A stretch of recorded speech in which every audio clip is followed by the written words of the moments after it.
Welcome back, little one. I'm so glad that you're here with Oma. You'll cuddle up here in the rocking chair. We're going to finish our story about Hitty, that little doll.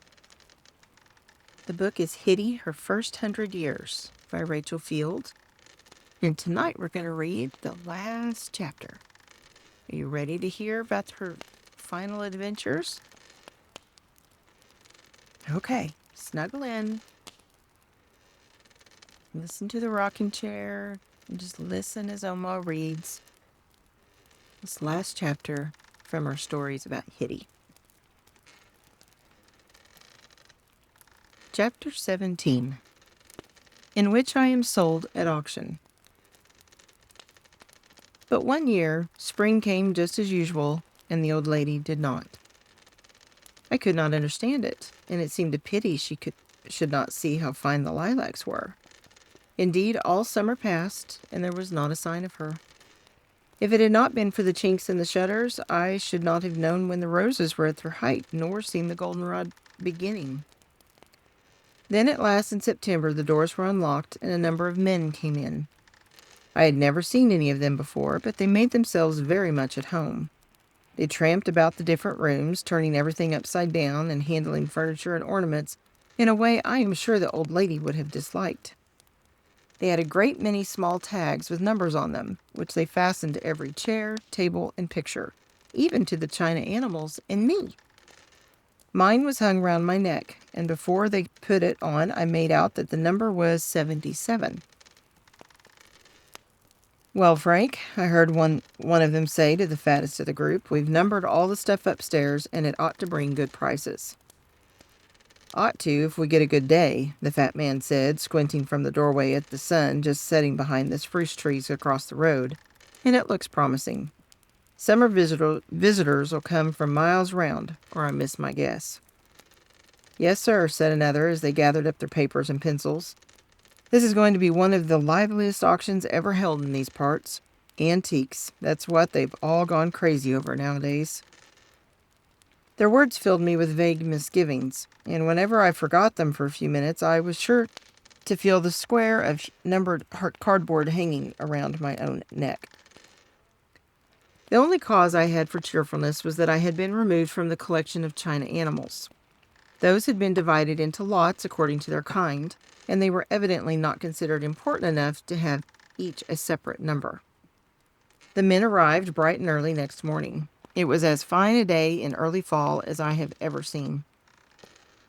There was more tramping about, and the pieces of furniture from the second-floor rooms were all carried down and set out in the front lawn. I had a better place of vantage now from a chest in the front hall, so I could see motor cars beginning to arrive from every direction. Before 10 o'clock, the road was blocked with them, and the yard and house overflowed with chattering groups of people. I could not but be rather startled by their appearance, especially that of the women and children. They seemed to have on almost no clothes to speak of. I could not help feeling it was just as well that Mrs. Preble could not see them making so free of all the corners of her house.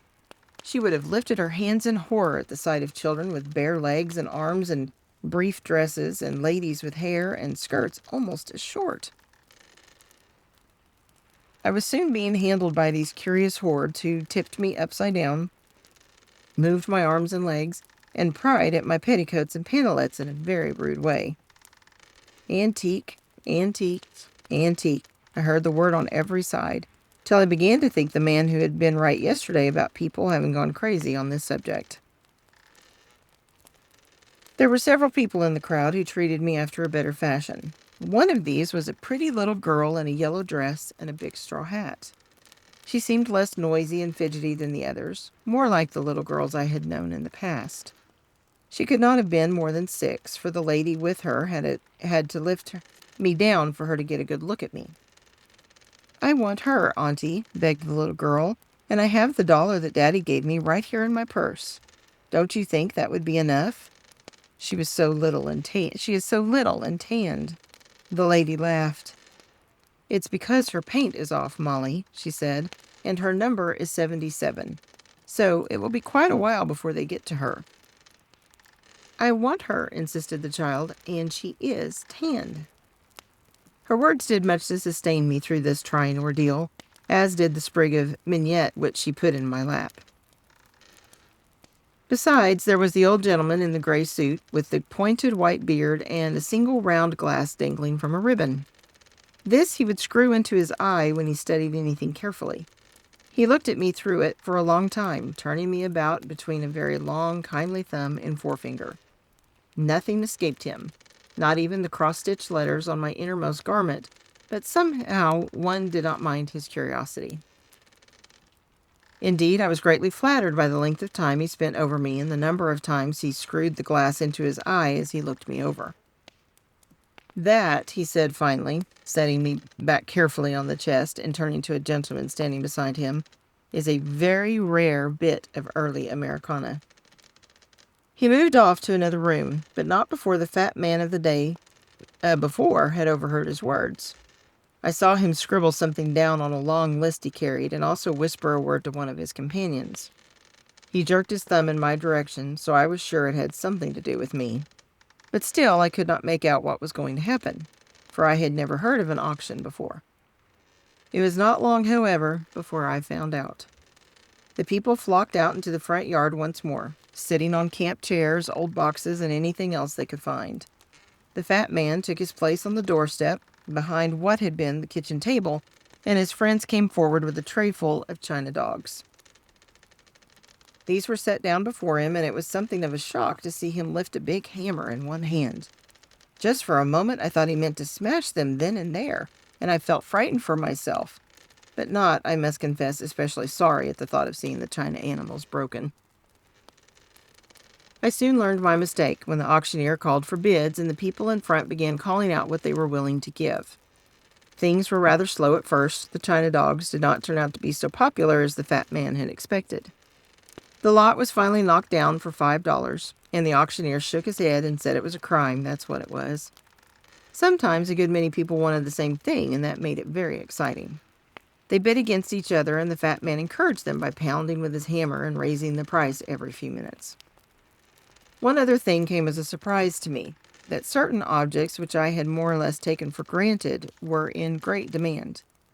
A copper tea kettle that I had never thought of as belonging anywhere but on a kitchen stove brought a large sum, and some old fire tongs and the iron crane and chains brought even more. I certainly thought it was fortunate the Prebbles were not about to witness such goings-on in their front yard. Well, my turn came at last, and I do not believe anyone will blame me much for having strange misgivings and tremors in my pegs. After my number was called, I was carried out to the table and set on a wooden box in front of the auctioneer. I kept one hand on the sprig of mignonette, and the other I tried to anchor down my skirts. Even though I was to be auctioned off, I meant to keep my dignity. It was about noon now. A little breeze stirred the branches of the old pine above us, and across the road the sun was bright on asters and goldenrod. It was the first time I had been outdoors since my return to my birthplace, and I felt suddenly moved by the sight of so many familiar sights. Yet the strange faces were staring at me. Laughter and whispered words went from mouth to mouth as the fat man raised his hammer. "Ladies and gentlemen," he began, "I have before me an item 77. He paused to consult his paper, and a ripple of amused interest swept through the crowd. "Hitty," I suddenly heard the little girl cry. "Her name's Hitty. It says so on her underclothes." Everybody laughed at that, even the auctioneer. "Well," he went on, looking up from his paper, "that makes her just a little more valuable, I guess. I am sure you have all observed her and seen that she is in perfect condition, no legs or arms missing, fully clothed, and I might be so bold to add that from her expression she appears to be in her right mind." Another burst of laughter from the crowd, but the little girl was standing on a soapbox with a very determined expression and her dollar in her hand. What some of you may not know is that she is a rare bit of Americana. He read the words off quickly from his paper, and I thought to myself that he would not have known it either, except for the old gentleman in the gray clothes.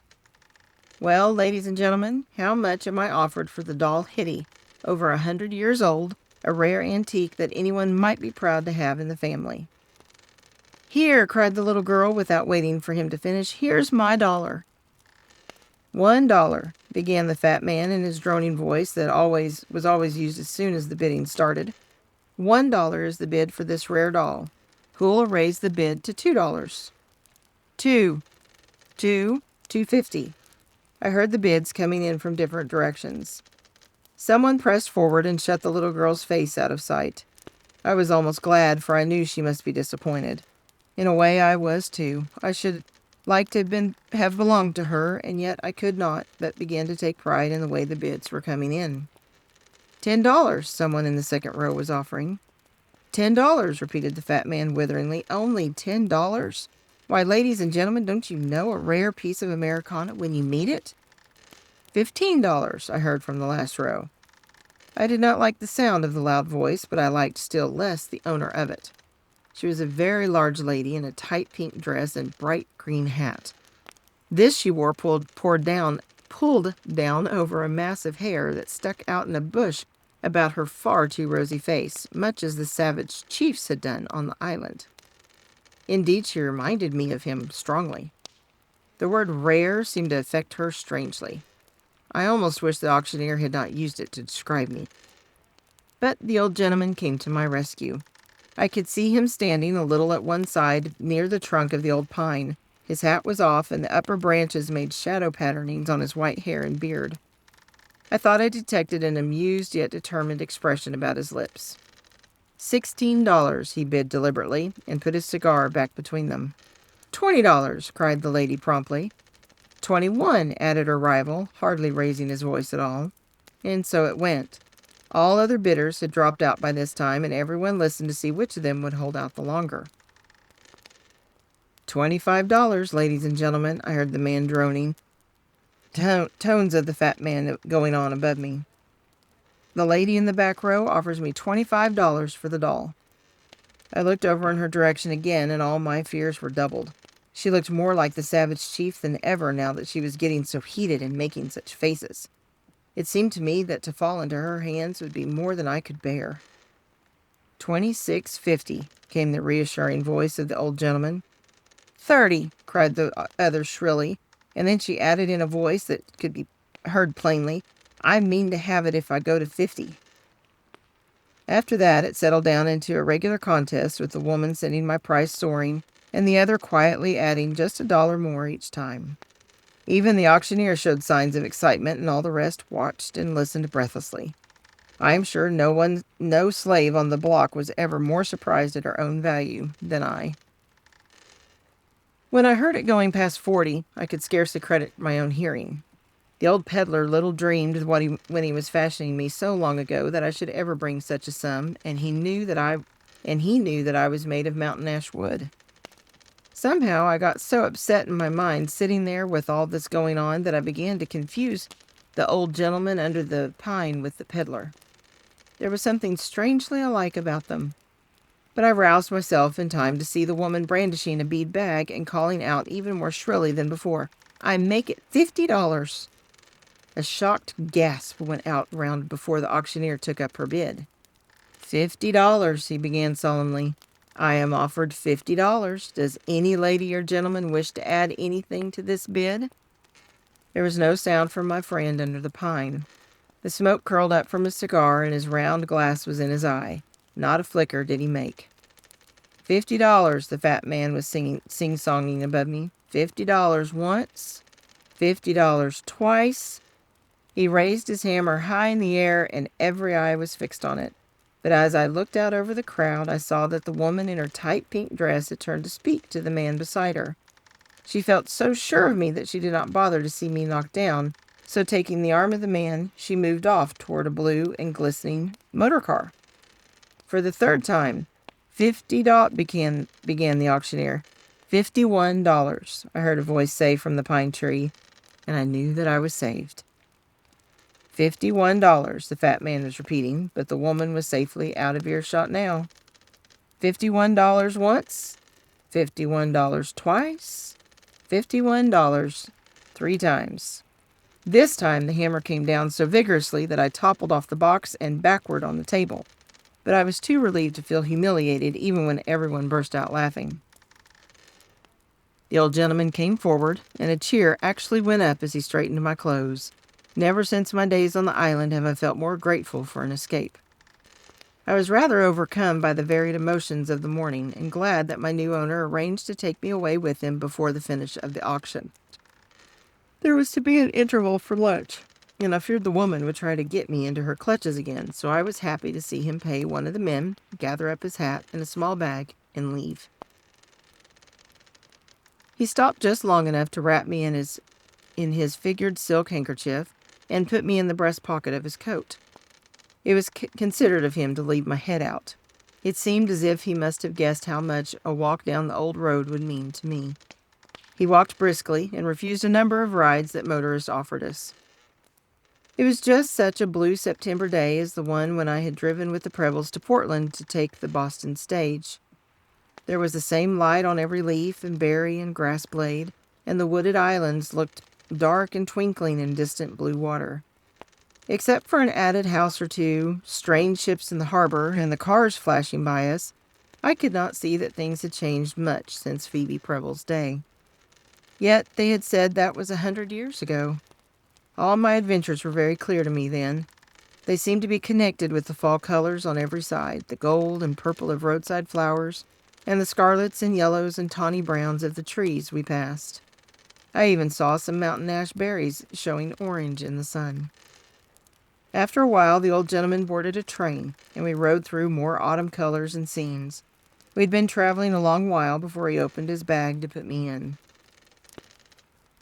"Well, young lady," he said, a little sternly, though I could see that he did not really mean it because his lips were smiling. "You cost me a pretty penny today. Do you honestly think you're worth the hooked rug, the china tea set, and the Windsor chair I went there to buy?" Just as he was closing the bag, our train must have crossed the state line into New Hampshire, for he pointed this out to me and added, "You're beginning your travels now, Hitty. I don't suppose you were ever out of the state of Maine before." And that, I thought to myself as he shut me in, only goes to show that even the wisest people don't know everything. Last remarks. And so, we return to New York, in the antique shop on 8th Street again, and I will bring my memoirs to a close. High time I did too, for patience and paper are giving out. How did I get here from the old gentleman's bag and the train from Maine? Well, that is easily explained. He had been told by Miss Hunter to buy some old things for her shop. I think he was a little wadgety when it came to showing her that I was all he had for the money. But she did not seem to mind, and together they exclaimed over my size, features, and expression. "A real museum piece," she declared with enthusiasm. "I can't seem to make out her wood," the old gentleman said. "It's not maple or hickory or pine." "Well, whatever it is, she's worn well," Miss Hunter pronounced when she had been over every inch of me. "Over 100 years old and working perfectly." "More than we'll be able to save for ourselves," he added with a smile as he picked up his bag to leave. But that was not the last I saw of him.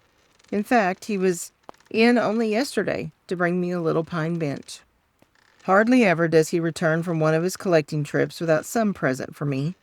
A tiny braided rug, a shell, and a miniature four-post bedstead. Miss Hunter says he spoils me disgracefully. Sometimes she hides me when she sees him coming, and says she has sold me since the last time he was in. But they are far from anxious to part with me. Customers say my price is scandalous, even for an antique. In a small way, I've become quite well known in the neighborhood. Miss Hunter has pinned a paper with my name on the front of my dress. This was a great relief to me, as I grew tired of being explored by so many strange fingers. As I sit on my shelf, among my personal effects, I often hear comments passed upon me through the glass. Many passers-by even call me by my name. I understand that two artists in particular are often heard to remark when they are out walking, "Let's go home by the antique shop and say how do you do to Hitty." So I sit and look out at these more discerning ones with my pleasant expression, which has perhaps grown slightly faint with the years, but has never failed me in any emergency. My days here are not without proper enlivenment. Each new customer who enters the shop fills me with interest and suspense, for who knows but this may be the one fated to carry me away to further adventures. I feel that many more are awaiting me. Only the other morning I heard a curious purring noise high in the air and saw people stop to look up. In my efforts to do likewise, I tumbled off the bench and onto my back on the shelf. This position, however, gave me an excellent view of the sky above the buildings, and there I saw what appeared to be a gigantic dragonfly with silvery wings swooping and sporting in the blue. "Oh, see the airplane!" cried a little child out on the sidewalk. "I mean to fly in one some day." I watched it out of sight with a sense of wonder and anticipation. Perhaps, like the child on the sidewalk, I too shall take to the air. Why not, since the world is always arranging new experiences for us, and I have never felt more hale and hearty in my life. After all, what is a mere 100 years to well-seasoned mountain ash wood?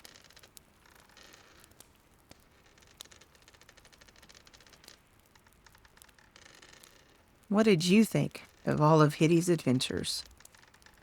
Wasn't that great fun? Oma looks forward to reading more stories with you in the future, so come back so you can listen.